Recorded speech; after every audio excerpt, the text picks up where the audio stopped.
Fat Controller was restoring a lot of branch lines that hadn't seen much use in years. This made the whole railway much busier.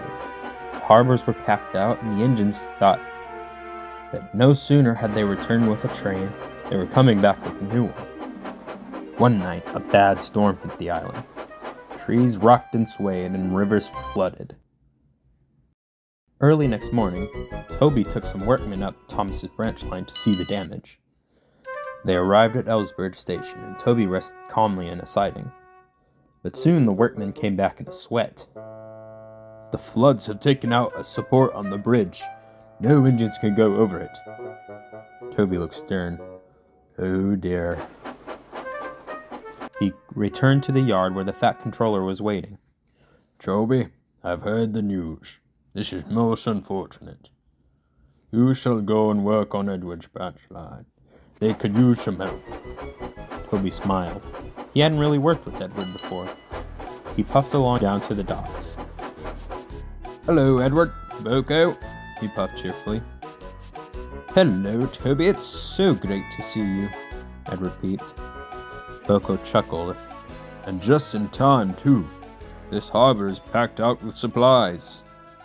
Just then, Bill and Ben rolled into a siding with some empty trucks and tried to slink out of the yard quickly.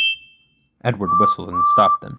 Now, you two, come sort these out." Toby stopped him. No, Edward, that's quite all right. I can sort them." Edward looked sternly, while Toby sorted out the train. Later, Edward approached Toby. You know, Toby, I mean no disrespect, you understand.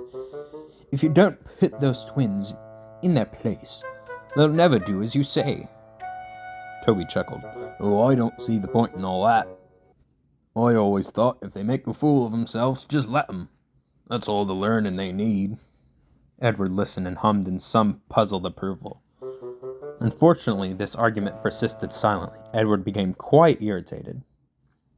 "Toby, I understand how you may do things down at Farquhar, but we have a different way here at Brendam." Toby was indignant. "Well, I don't see the point in getting your buffers in a twist if some young'uns aren't acting right. And the shooting is quite different from how we used to in Yarmouth." Boko eventually grew annoyed. "Oh, you two, please. Can you just agree to disagree and let an engine get some rest?" They both wheezed silently. Next day, there was a long train of building supplies in the docks. Telephone wire, ballast, rails, and sleepers made for quite a heavy train. Toby and Edward were both rostered for it. They backed down onto the train. Bill, Ben, and Boko watched as they puffed out.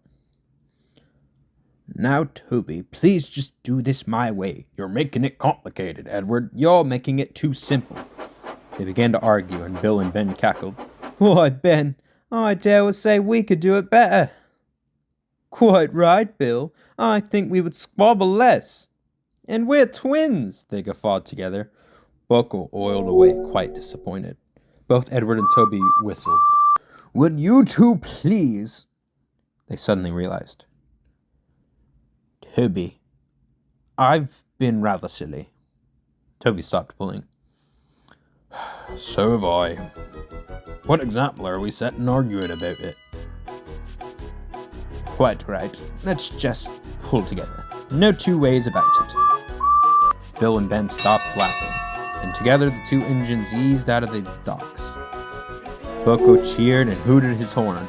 Bill and Ben whistled, and Toby and Edward looked quite happy. That night, when they returned to the shed, they came to see eye to eye. "You know, Edward, your way is very practical, and I can appreciate that." Edward chuckled. "And your way is quite efficient as well. I respect that. Besides, I dare say we argue less than Bill and Ben." And they both had a good laugh.